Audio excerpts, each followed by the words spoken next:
if you're getting bored with your bounties, I shouldn't tell you about this one straight from Goldbug himself, huh?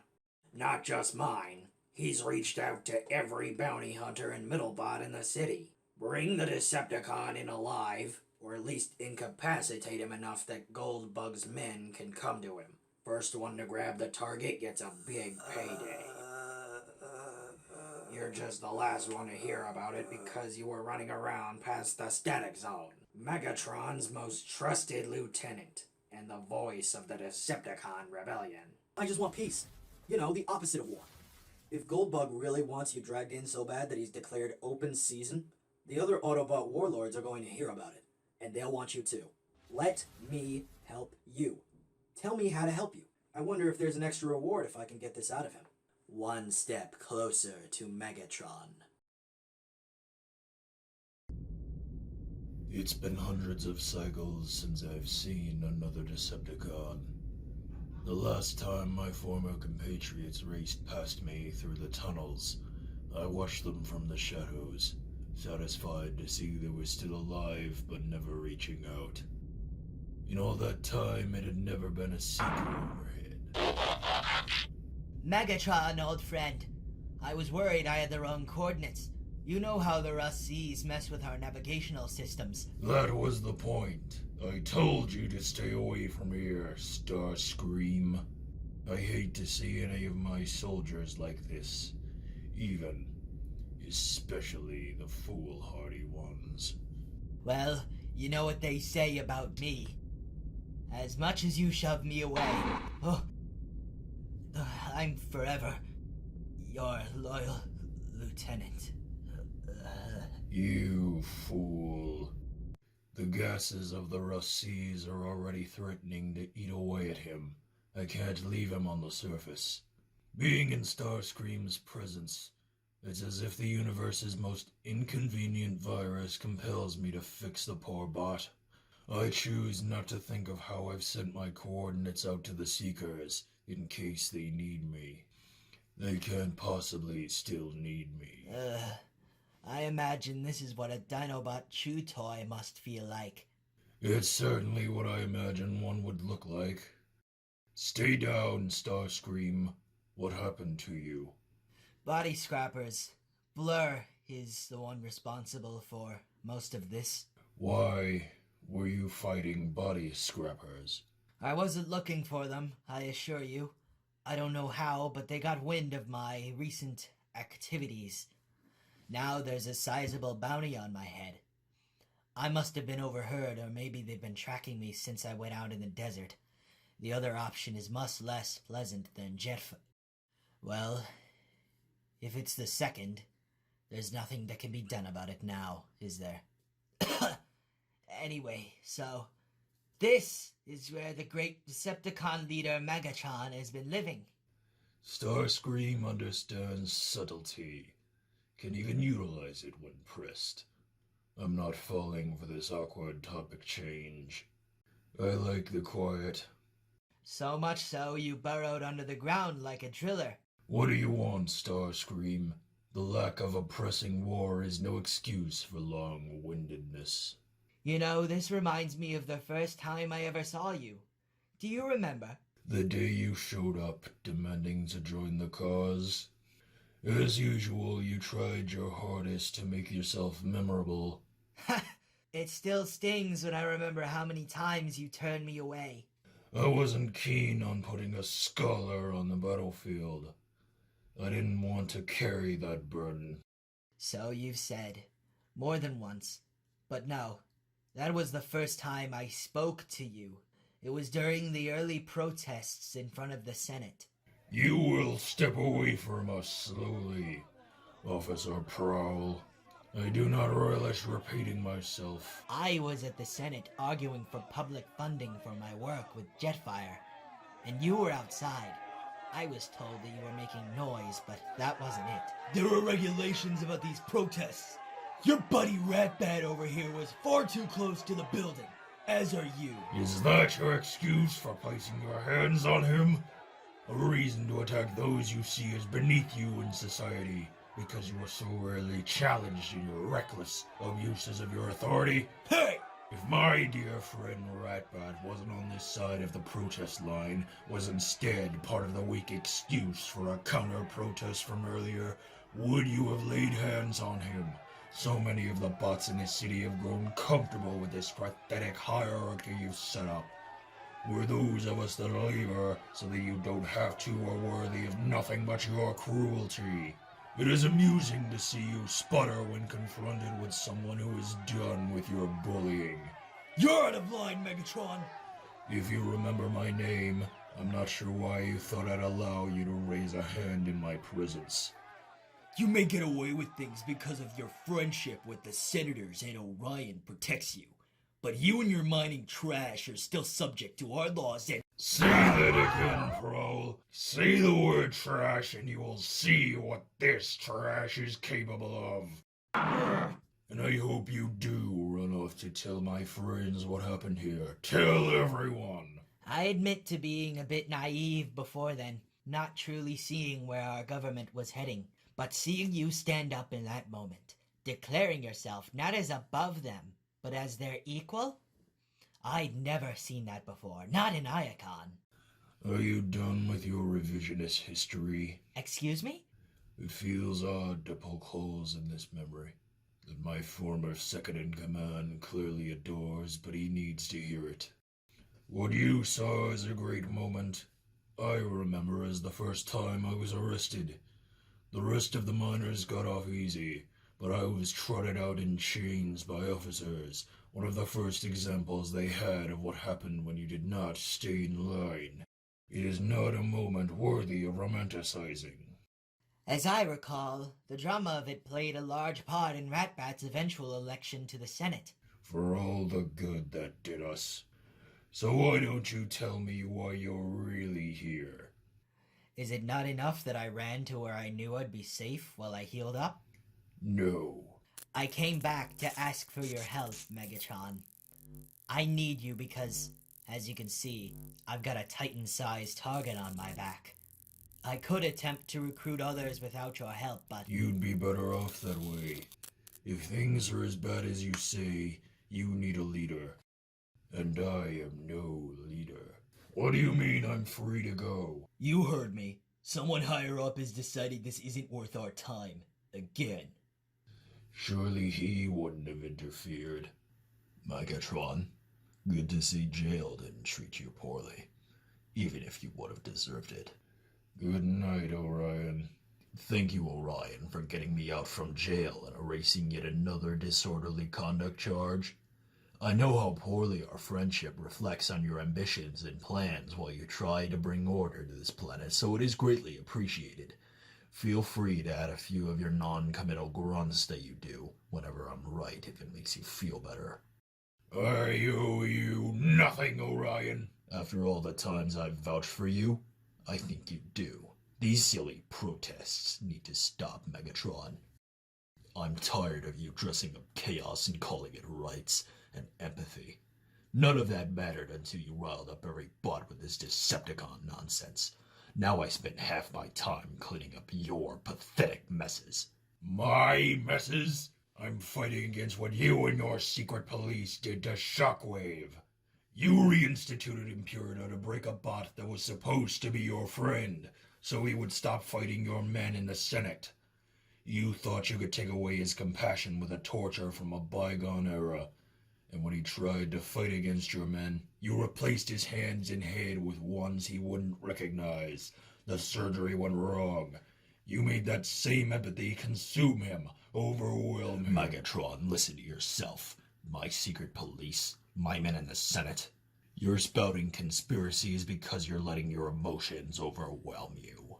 If I have the power you say I do, I'd watch your voice box. Unless you wanted to join Senator Shockwave.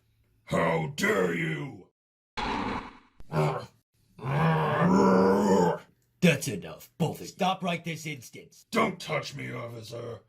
I don't know how many times we have to go over this. What would you like us to do here, Pax? We could charge him. No. No, I'm off duty. This was personal. You could have joined me, Megatron. been on my side if it weren't for your— That's where you're wrong, Orion. You may have offered me a place at your side, but I never could have been on your side. That was the last time we spoke before the war. To this day, I wonder about the times he pulled strings. Was I so complicit in letting him do so? Did I do it because my bots needed me outside with them? Or was I making my own selfish desires? Perhaps I've spent my time in the Rust Seas making up for the time I should have spent in other cages. You know, if I were the dramatic type, I might say it looks as if you're hoping to rust away standing like this. But you'd never say something like that. No, I would never. I can't be what you're looking for, Starscream. It must be unforeseen damage to my voice box that makes me hesitate. I'm not the leader of the Decepticons anymore. I respect what you think you understand about my influence, but that is not my reality. You would be better off recruiting— Absolutely not, Megatron. I did not come all this way to leave empty-handed. I need you! I am not your commander anymore. I once had that title, but I was never worthy of it. You may have forgotten what my leadership cost us. Allow me. I know normally I would offer up words that Lieutenant Starscream wrote for me. He is better in language than I. But today, I speak to you from the deepest corners of my spark. Some of you came to Earth with me when I crashed, helped me heal my wounds. Some of you came later, after we discovered rarefied energon, and knew we had to protect this planet and its resources from Optimus Prime and his so-called Autobots. We have made mistakes, and perhaps Earth will never go back to what it once was. But change, evolution, is not the end. Not for the humans, and not for us. So today, we keep up the fight, so that we all might see what the future holds. Do you really believe all of that? About the future and this being worth it? I don't have patience for lies, Thundercracker. One would think you'd know that. This has to be worth it. And I promise you, even while things look dark, it will be. We will triumph. I fought like a fool on that battlefield. A fool who threw himself at a monster. I'd hoped it would come to this. Old friend, we are past friendships. We're past nothing, Megatron, until I say we are. No! Earth crumbled beneath my frame, collapsing under the weight of our war. I decided then I would be a martyr. I've never followed your orders, Prime. I see no reason to start now. Find that. For Cybertron. For our cause. How dare! Martyrdom is laughable, and I know that now. Give up, Decepticon! Because once your wish has been granted, there is nothing left. I laid there for what might have been cycles, decacycles, or kilocycles, until I could hear the footsteps of neither Decepticon nor Autobot. With no repairs and leaking energon, I waited for my spark to go out. Megatron, leader of the Decepticons, had died under the boot of our greatest tyrant, and I had once called him a friend. When my spark proved too stubborn to give out, I scoured the land for a ship that may have been left behind. I patched myself up and worked to repair the ship. As I'd soon discover, I should have stayed on Earth. By the time I returned, most of us had scattered or died. Optimus and Goldbug and Prowl had resorted to infighting. The Autobot Warlords 3. I never took you for a coward, Megatron. But apparently, I should have returned decacycles ago if this is the nonsense you've come up with in the meantime. Nonsense? I know you do more than replay what I've said. But if more words are too difficult at the moment, would you like me to tell you what you've forgotten? Because I remember it differently. We dove into battle led by a fearless, dashing leader. Starscream. Don't worry, he had equally dashing soldiers at his back. Starscream. Heh. Always wanted a Seeker trophy. But that wasn't what we spoke about after that battle on Earth. We spoke of how you saved Thundercracker with a point-blank shot that led to Bumblebee needing a new body. We drank to the vision of you taking down wave upon wave of Autobots, and how tyrants fell at your feet. Starscream. Perhaps you saw yourself as a martyr, but to us, you were a hero. Optimus Prime! Optimus Prime is on the horizon! Oh, good.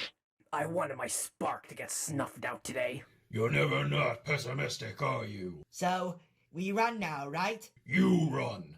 I will stay behind. Absolutely not, Commander. He will kill you. We were always going to kill one another. It was just a question of whether it was here or on Cybertron. No, we're not leaving you here. We'll fight with you. It doesn't make any sense. Enough! If you stay with me and fight, we will all die. If I go with you, he will hunt us down and we will all die. I will stay behind and buy you time. You will round up as many Decepticons as possible and make it off this planet. I don't care if you go to Cybertron or another planet, but it will give you time to have a head start. Starscream, Thundercracker, Skywarp. I need you to do this, not for me, but for what we stand for. Is that clear? Thundercracker out. I'll get the ship ready. Commander, There was nothing for me to say. I followed your orders, and following your orders led to us escaping. I didn't see you fall, and I didn't see how long you spent on Earth. But what I do know, you say you're not a leader because we lost. But that loss wasn't on your shoulders. Neither was the bot count when it was all over. But those that survived Earth that day, we lived on because of you. Because you were willing to lose to keep us alive. I have no right to ask any more of you, Megatron, and I know that. But we are scattered, living as if Cybertron is nothing but an abandoned junkyard for Decepticons. We cannot exist without a leader, and I know of no one else the Decepticons will rally behind like the bot that saved our lives. Starscream has always had a way with words.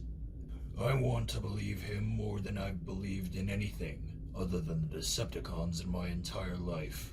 Even if I accept what you're saying, Starscream, there's no cause for you to rally behind. That was true, last time you knew anything about what was happening.